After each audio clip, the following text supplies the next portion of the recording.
Hey, my brother, welcome to Come Alive St. Pete. If you don't know, my name is Pastor Oscar. I have the privilege and honor of leading this beautiful community of Jesus right here in St. Pete called Palm Lake Christian Church. I'm a newbie to the area. And so I've only been in St. Pete for about 5 years. And so this is a passion project for me just to understand who's bringing the hope to the community. St. Pete proper, Pinellas County in the more macro level. And so I'm interviewing community leaders. And when I say community leaders, it's not just people who hold certain positions, but I believe that leadership often happens on the ground level and raises the community up. And so I am having some political figures, but also more people like yourself. That's in the public space, serving in the public space, but and don't let me put words in your mouth, but not seeking to be mayor, not seeking to be governor, not seeking to be a person of power and authority over people, but seeking to lift up and to empower people to have power in their own rights. And so without further ado, I'm glad to be sitting down with my brother, the doctor, Chris Warren. Wow. I know. Never has the title. The title. Sounded this way. Yes. It's some empowerment. Yeah, I guess so. I guess yeah. so. But no, it is interesting to be thought of in that way. I hadn't, really considered that, but I do get that a lot. Is why don't you run for office? I have no Desire at all to run for office, and like you said, I very much want to be a part of, empowering people. Yeah. I was about to quote Tupac. I'll do it anyways. Yeah. I may not change the world, but I guarantee you that I spark the brain that will. Oh, that's fire. That's yeah. You know what I mean. That's kind of how I live my life every day. And I look at the amount of young people that I've mentored, the amount of people that I've helped, post incarceration, the amount of families that I help in co-parenting. Like, I've been in the space to see it. I coach Little League, and 2 seasons ago was the first time I looked at the opening meeting, the orientation, and saw 2 kids that I had in a program that now had a kid together and were married, and their kid was Little League, and I was like, they were like, Mr. Warren. And I was like, wait a minute. And they were like, now you get to mentor our child. I was like, get out of here. Wow. I'm in my 40s. Yeah, that's you know full, what I'm saying? that's full circle. Yeah, but I say you had to check your birthday. You're like, hold on. Right. It felt like that's supposed to be my Morgan Freeman moment. Right. In my 70s. But, I'm right here in the middle of my 40s, man, and already seeing that. So it absolutely reinforces the desire to keep, doing what I'm doing. And then now I guess the culmination of everything I've done is required for the mission that's before me now. Right. Yeah. So before we go that far, I wanna back up. Who is Chris Warren? We know we get the mentor. We get the impact, purpose-driven life person. But what built who you are? Who are you? Wow. You know what? It's Tuesday. Yeah. So this is Tuesday's answer Yeah. to that question. I love it. Yeah. Based on how I woke up this morning, just a kid that never fit in anywhere but was welcome everywhere. That's awesome. Yeah. Moving to St. Petersburg when I was 6, originally from San Antonio, Texas. My mom met a guy from St. Pete, fell in love, and then we packed up and moved out here. Mm-hmm. And I remember the first day we were in St. Pete, the first day proper, because we got in really late. And I woke up and I looked outside, and it was raining. And I ran outside, and I was like, it's raining across the street.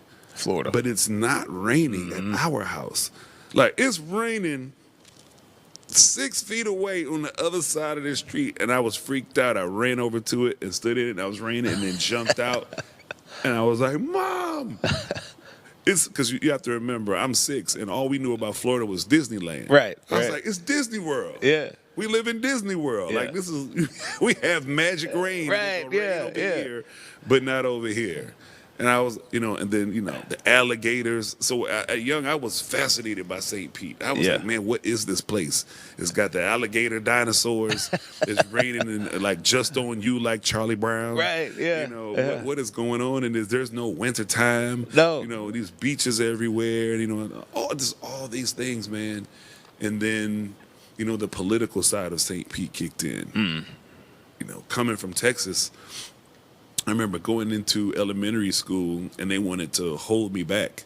And my mom was like, no, there'll be none of that. And so she goes up and she's like, oh, your son, he's so active. He's all over the place. He's this, he's that, he's da-da-da. And she goes, yeah, but his grades are good. Right.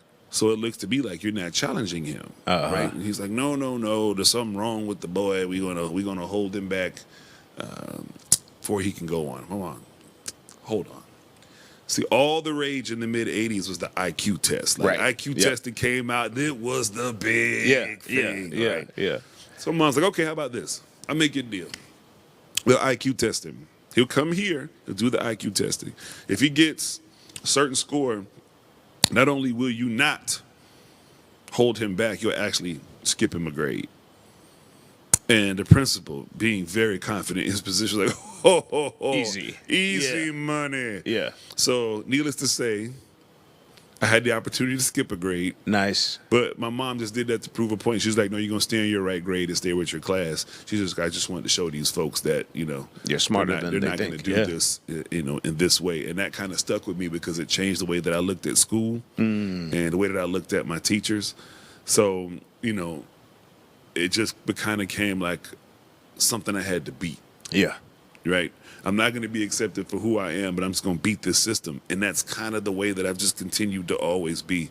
I've just assumed that I wasn't going to fit in. Mm-hmm.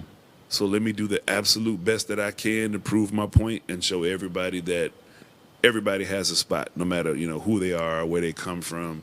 You don't have to be like everybody else. You can still, just do your best and make the difference and impact that you want to make.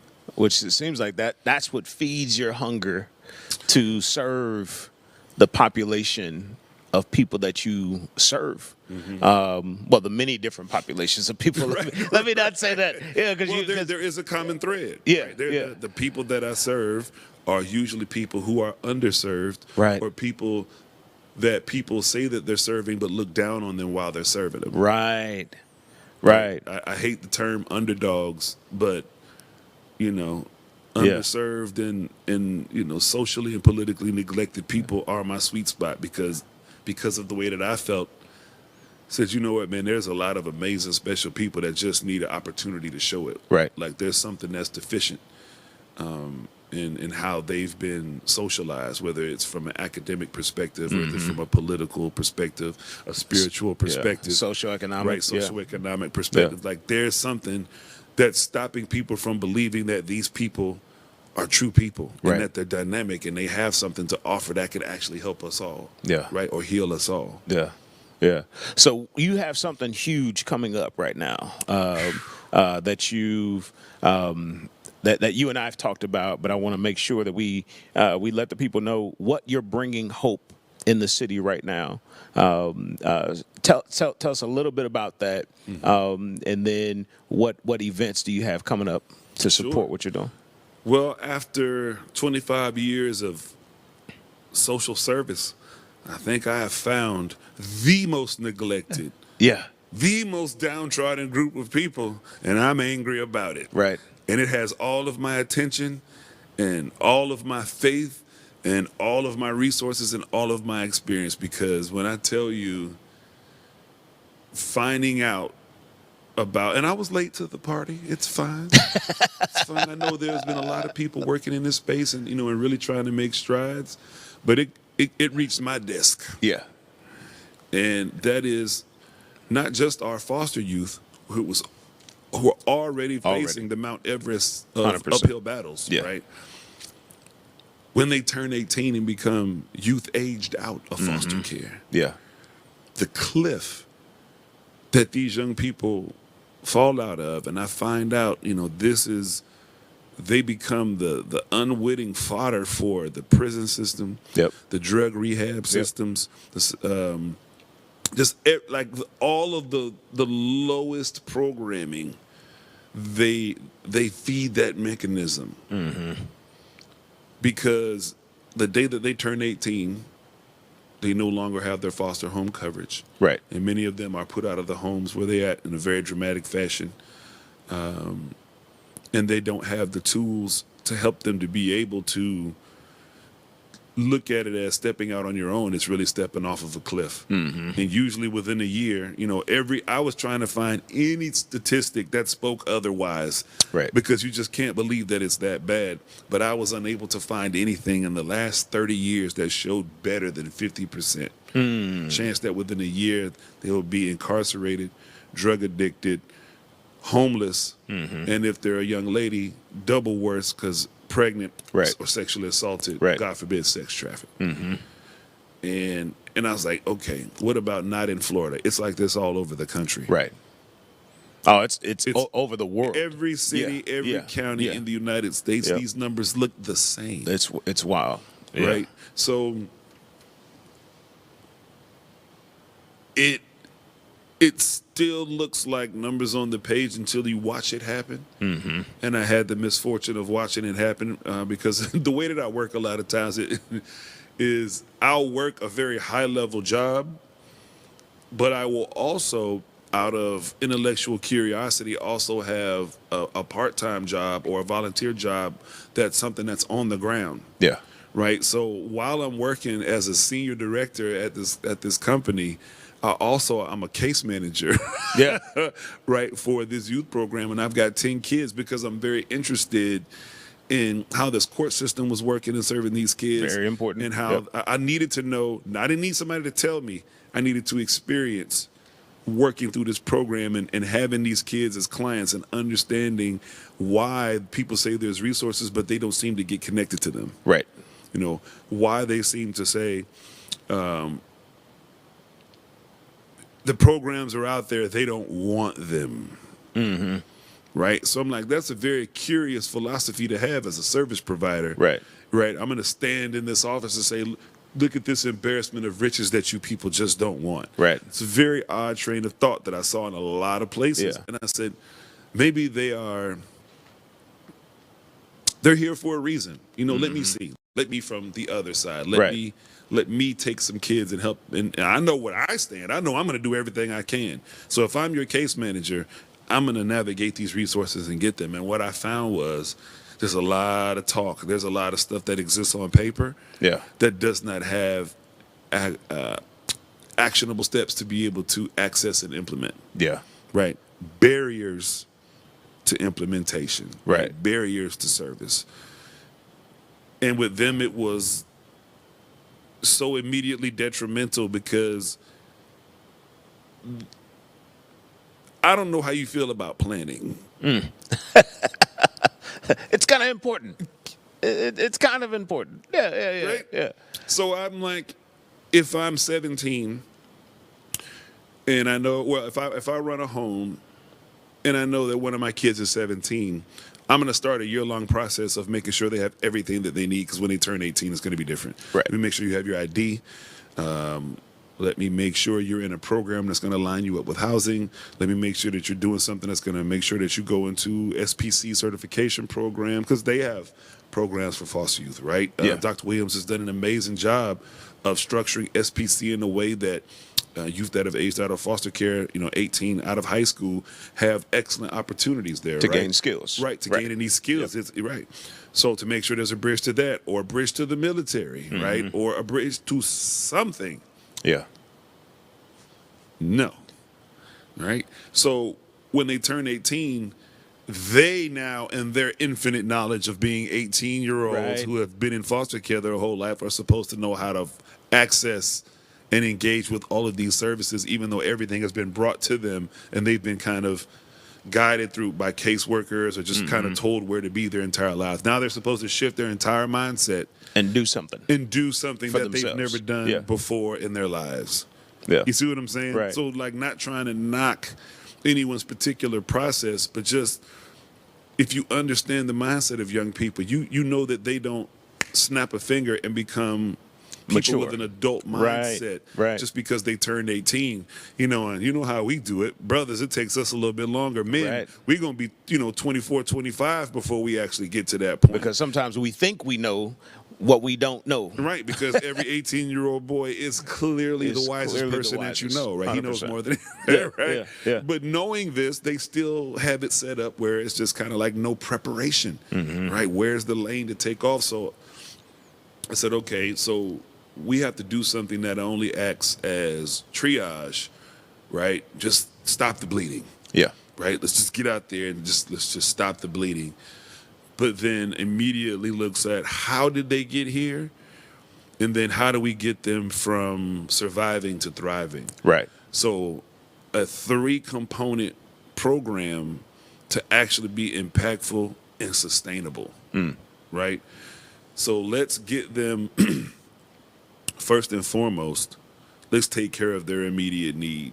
They're going to need a place to stay. Housing. Yep. Housing. Yep. And that's super easy because everybody knows in St. Pete housing. It's available. It's available. And affordable. And affordable and attainable. It's everywhere. For Everyone. Ah, yes, yes, yes. So I had the blessed opportunity, once again, because I do way too much stuff. Yeah. I've been told my whole life you do too much. And I do. 100%. I cannot help it. Yeah, It's the yeah. way that I am. Yeah. It's the way the cake is baked. Right? Hallelujah. Don't blame Yeah. me. Blame God. Who created me? Yes, yes. That's Who just- gave me all spiritual blessings, and I just so happen to desire to operate in all of them. And look, I'm still working my way through my operations manual. There's still 100%, stuff that God put in me that I don't know how to use yet. 100%. You hear me? So even with this, so I was literally building 2 schools in Tampa with Idea Public Schools, but then, like I said, also at the same time, I'm consulting. So I got to work with Boris L. Henson Foundation. Nice. And Propel, which was a HBCU tech accelerator that was founded by Apple. And we had the opportunity to work with them on putting together what they called a She Care Wellness Pod. And this was a space for Black women on this campus to be able to go and get mental and physical health options outside of the medical center on campus, because it was just for women. Yeah. Right. And they did that by taking this shipping container, which I had never seen before at this time. And the way that they retrofitted this thing with technology and decked it out, I was like, man, this is amazing. This is absolutely amazing what they've turned this into. And so thinking back to that, I made a couple of phone calls. It was like, hey, man, nuts and bolts. How much did it cost to, because when it came across my desk, it had all the costs in it, right? Right. It had the cost of the technology, the cost of it's an A&M, right? Alabama A&M. So they had an agriculture component in the back where they grew like lavender and stuff and other like mindfulness and stress related. Nice. Yeah. Right. Yeah. So I'm getting the whole thing. I'm like, I just want to know what it was for the shipping container and gutting and retrofitting it. And it was like, man, yeah, we knocked that thing out for like $70,000. I was like, really? And he was like, yeah. And that was a huge one. If we did a smaller one, we'd probably do it. I was like, no. That 40-footer is fantastic because it's big. It's a lot. When you walk inside of it, it's bigger than you think it is. Right. Right? Every apartment I ever had was not bigger than that thing. Right. So I was like, if we can do that, we can get 2 bedrooms in there, man. We can get like 30 or 40 kids on like 10 of these things. So I'm working with, fast forward, I'm now working on the ground with a dear friend of mine, Chris Davis, with Faith Youth Services. And he's working with several groups of foster youth through the church. I'm like, man, if we could have these kids just live here at the church, it would have a tremendous impact on their lives, because it was so much easier to deliver these messages and these developmental workshops and teachings and courses, et cetera, when we were doing it through the lens of God. Right. It just, because these kids, they've had so little, they're just like, they know that they're making it because of something else. Right. Like it's already like, as hard as their life has been, there has to be a God. Yeah. There has to be. Like, there's something inside of me. Like, they'll tell you straight up, so many of them, I tried to commit suicide and something just stopped me. Yeah. I tried to do this and something just stopped me. Yeah. Or something was going to happen and they told me don't go and I didn't go. And this, they have these remarkable stories of God interceding on their behalf. Yeah. Despite all these things that are happening to them. Right. And so we found housing them in church and operating these life lessons from the Spirit. Yeah. From the God core. Right. Totally different than, you got to do something with your life. You got to be somebody. Get up over. You got to work. Pull up your bootstraps. Right. Nah. No. Exactly. Because then you're only dealing with the symptoms. Yes. You're not going to the core. You're not going to the actual issue, which is a spiritual space. Mm-hmm. And so I love that first step of housing, right? Mm-hmm. If you give somebody a space of housing, they can decompress. A foundation. They can breathe for a second. Mm-hmm. So housing the young people is that first step. And so you're all right. Listen. All right. Because St. Pete is so flush with land. Yeah. And available. Of course. It became, man, what if we found a way to build on these churches' land? Like, how can we figure that out? How to get a little piece of the land? Let's talk to pastor and the elders and find out. And then that's when God just started doing stuff. Yeah. I get an email, because anybody with a nonprofit knows you are registered on grants.gov, right? You get the emails. So I get the email that says First Lady Melania Trump announces $20 million for FY26 for housing for youth aged out of foster care, right? Programs to be disseminated through local HUDs. And I'm like, okay. I like this. Let me start digging into the minutia. Let me look at the fine print to see what they really mean about this money. And it's pretty it's good. Legit. Yeah. So we start having serious conversations about what it'll look like. A month later, I get another bing bing. In Florida, the Yes in God's Backyard House bill has passed overwhelmingly. Right. Both sides of the House agree. We are now going to allow workforce development and housing for socioeconomically disadvantaged folks to be built on church properties owned by faith-based organizations. Right. And we're going to issue a lot of the permitting and zoning restrictions that it took to get stuff like this done. I'm like, okay, God, I see what you're doing. I don't need the binoculars. It's right here in front of my face. Yeah. I see what's happening, right? You put me in this position to see these things over the last 2 or 3 years. So now I understand what it's like for these kids in the court system. I understand what it's like for them in the family system. I understand what it's like for them in the foster home system. Yeah. I know what it's like for them if they don't get particular access to particular resources. Right.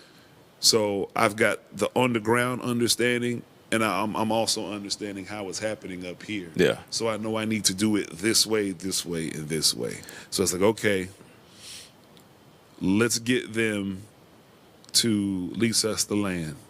So we start going to the pastors, and they're like, man, it's interesting that you came because another organization just came and they wanted to buy it from us. And I was like, I don't want to buy it. I want you to keep doing what you're doing.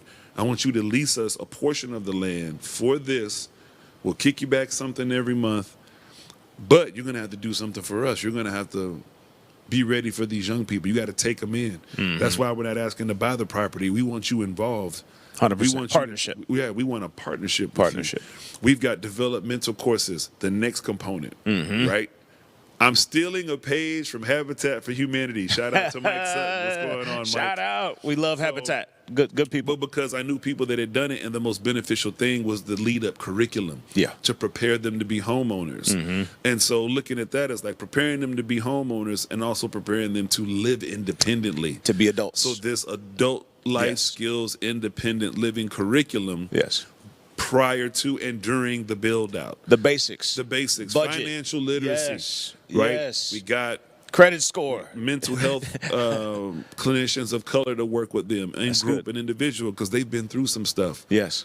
And living alone, I don't know how many of you have ever been in a dark place, but living alone will make that dark place go real quick, real quick, deep, real fast. Yeah. You know what I mean? Yeah. So how to, now that you don't have everybody hovering over you, and you don't have 4, 5, 6 other people in your room, right, or in your house, how you going to deal with yourself? Are you going to be okay with not being okay sometimes? Right. Right?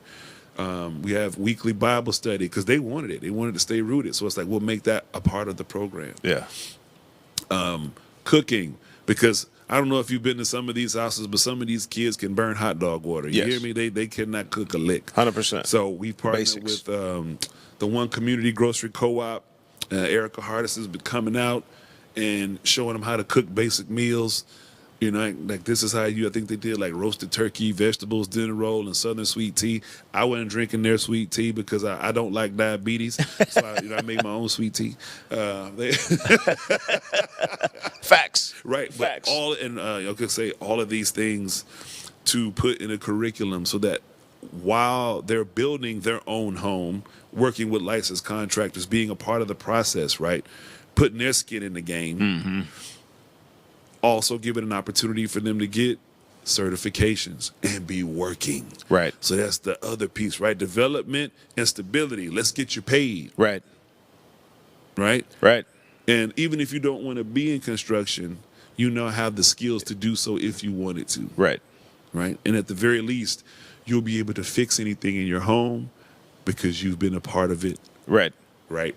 You were there. You know what to do. Right? Yeah. You know what all this stuff is made out of. You know what the drywall patching looks like. You got it. Right.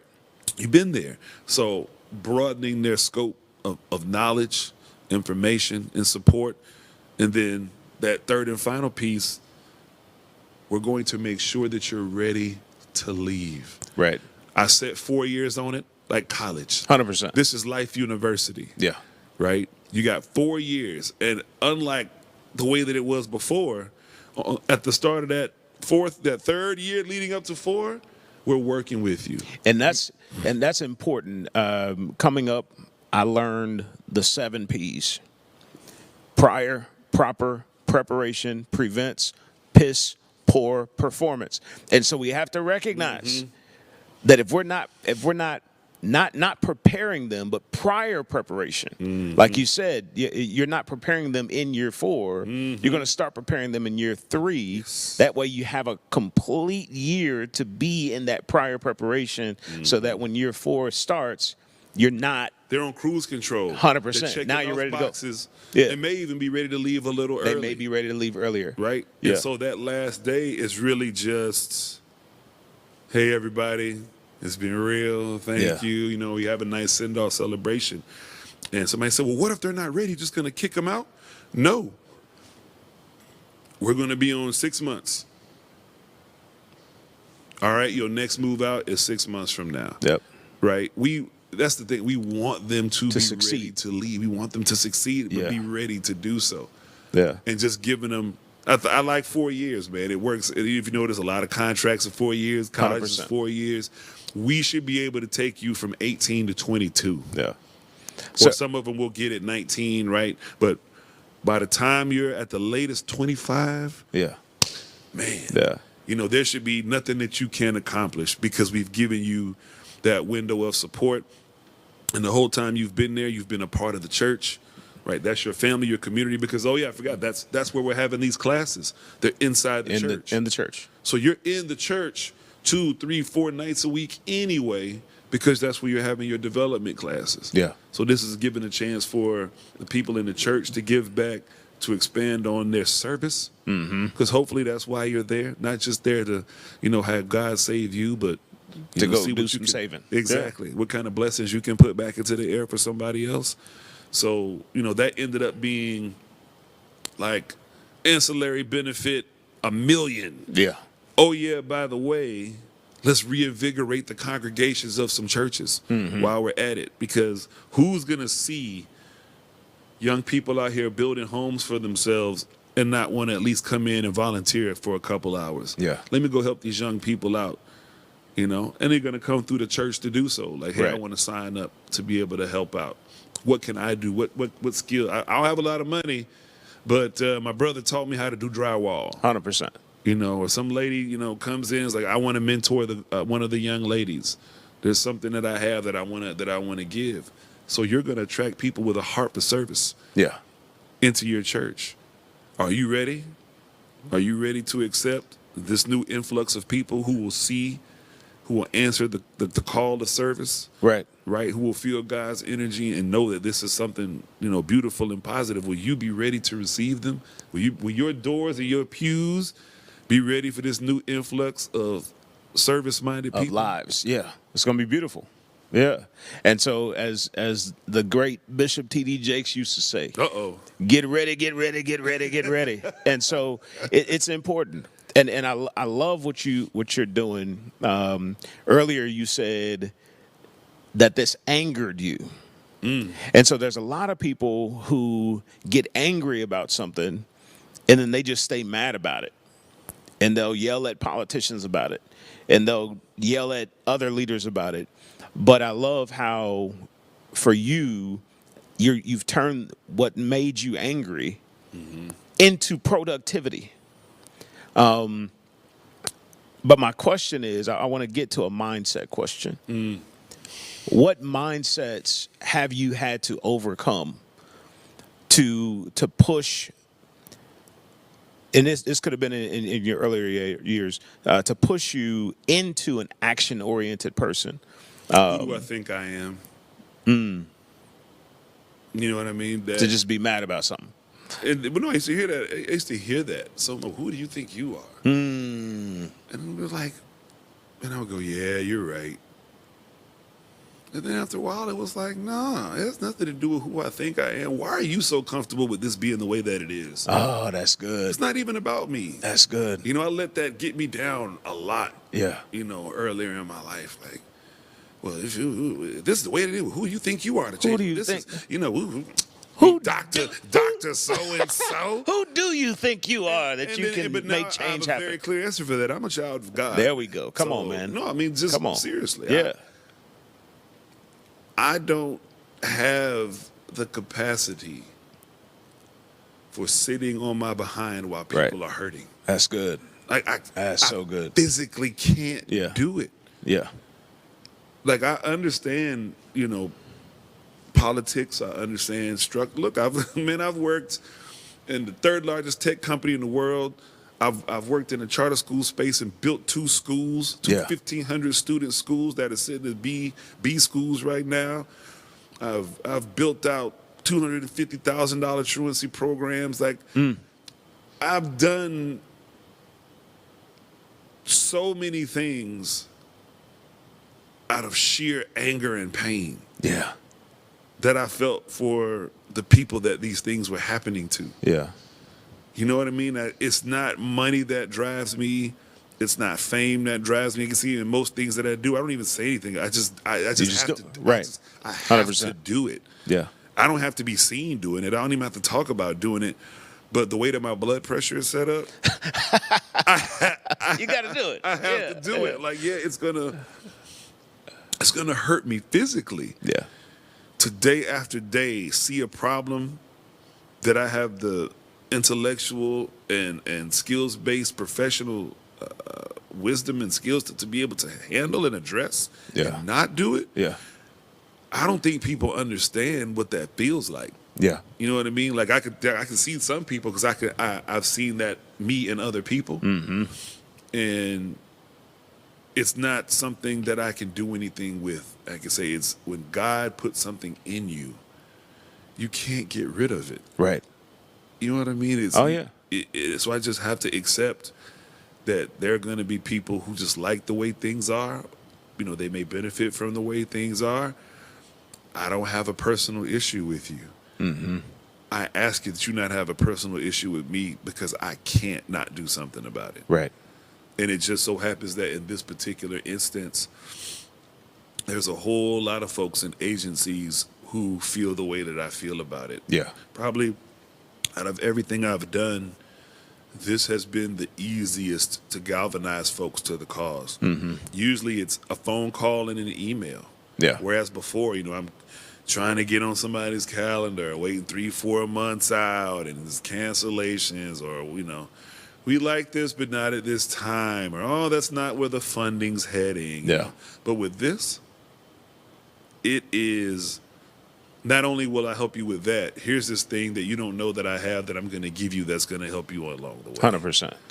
And that's even from, the House bill to the federal allocation of funds towards this, this type of initiative, and the amount of local buy-in, and then, even having a model where you are right here. Right. At Palm Lake, doing 86 units, I believe. 86 units. 86 units Of is affordable crazy, housing sir. for people making 80% AMI or less. So that's a single person only making about $50,000 a year. A family of 4 that are making, $75,000 a year? Which is most folks. The average salary in St. Pete is still $55,000. We have to recognize that. Yeah, this is still 55. We have to recognize that. And so just like you, where we have been beating the drum, through social justice and that movement for building affordable housing for people making 80% AMI or less, instead of just being angry and mad about it. Again, that's why I wanted to ask you that question. We're deciding to do something about it, to be in action, to be a productive force in the community. You mean you just don't want to get on the internet and make comments about it? No, because I don't like to. You don't do want to that meme it anyway. You don't want to meme Unless it. only time I like to meme it is if we're having the debate on who the GOAT is in the NBA. LeBron James. It's clearly Michael Jordan. It's clearly LeBron James. He's number 1 defensive player of the year. Anyway. So we can have that debate. We'll do another one on sports. A part 2 on sports. Yeah. And so let's close it. Let's close it down. I want to ask you your last question is, what is Chris's big 3? If someone were to write your life story, what would you want 3 major life concepts to be written down? I have on my phone, Chris Davis and the guys that we work with, we have an alarm that goes off every day at 1:17 to remind us to pray or meditate on Isaiah 1:17. Do good. Come on, man. Seek justice for the widows and for the fatherless children. Lord have mercy. Isaiah 1:17. And it's like it sends chills every day, and it still sends chills. So beautiful. That is what we are here to do. Yeah. Everybody has their calling. 100%. Ours is rooted in Isaiah 1:17. Yeah. It's the song "You Will Know" by Black Men United. That alarm goes off every single day for all of us. Yeah. At 1:17. That's powerful. So that I would say right now, for sure. Yeah. Number 1. Number 2, ironically, is just Chris Tucker in the movie Rush Hour. Not Rush Hour, Money Talks. Oh, yeah. He makes this hilarious speech at the wedding. And it's pretty much he's reciting lyrics from a Barry White song. Right. But the dad, he's never heard it. He's so impressed. He's like, oh, my gosh, thank you for that beautiful speech. And he said, I do what I can do when I can do it. Done. That's me. That's it. You in a nutshell. I do what I can do when I can do it. Yeah. No excuses. If I have the ability, I'm going to do it. Yeah. So just understand that. I'm sorry if it's not what you want to do or see at that time. But if I have the capacity, I got to do it. Yeah. Right? And the last one, on a Tuesday, I would probably say since I feel like I got a lot of movies and music in me today. I feel like I've been. I love it. Yeah, that's I feel like that's I've been kind of how I quoting- communicate on a normal basis. Yeah. You know what? I might have to go back to Tupac. Start it how we start, how we end. I love it. Yeah. The whole song of Changes. Yeah. The whole song. I'll listen to that song sometimes and think about how everything that he talked about in that song. You know, that's why they put that in the Library of Congress. That's why the Pope Yeah. put that song in a Vatican playlist. You don't even know how huge that is. That's bro. powerful. You know what I mean? Like that song, so Changes. That's just the way it is. Both versions, the Tupac version and the Yep. Don Henley version. Yep. But the lyrics in that song, man, just so many things that put your life of service in perspective. Mm-hmm. And it's just, once again, reinforcing that you can complain about a lot of stuff, you can fuss about a lot of stuff, or you can be about the business of doing something about Right.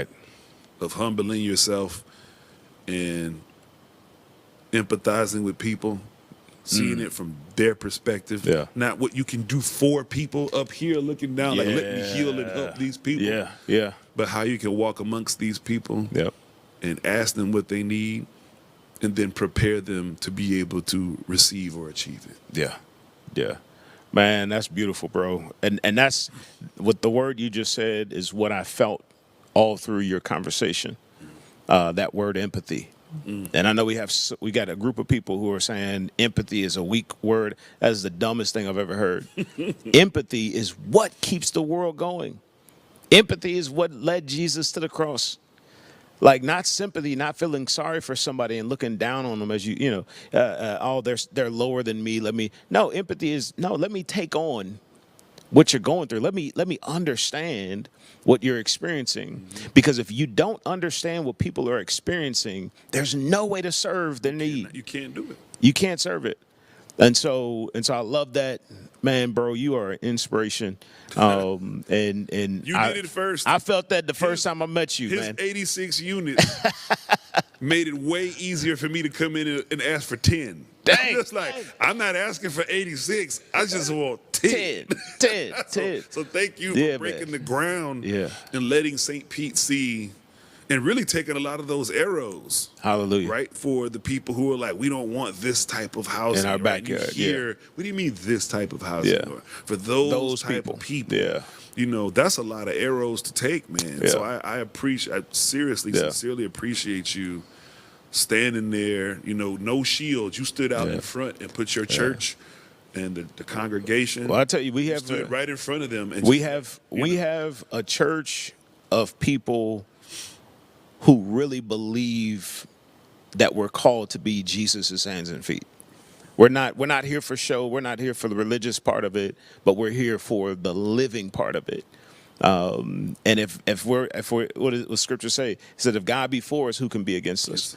And so for us, if we're living in God, if we're doing things for God and for the purposes of Christ, then what can come against? And that's why I love serving this church. Ain't got nothing to do with me. It's about the people as a collective, and I love it. I'm inspired by many of them, man. all right, Palm Lake. All right, so come alive, St. Pete, with Pastor Oscar. We're signing out. Peace. Blessings.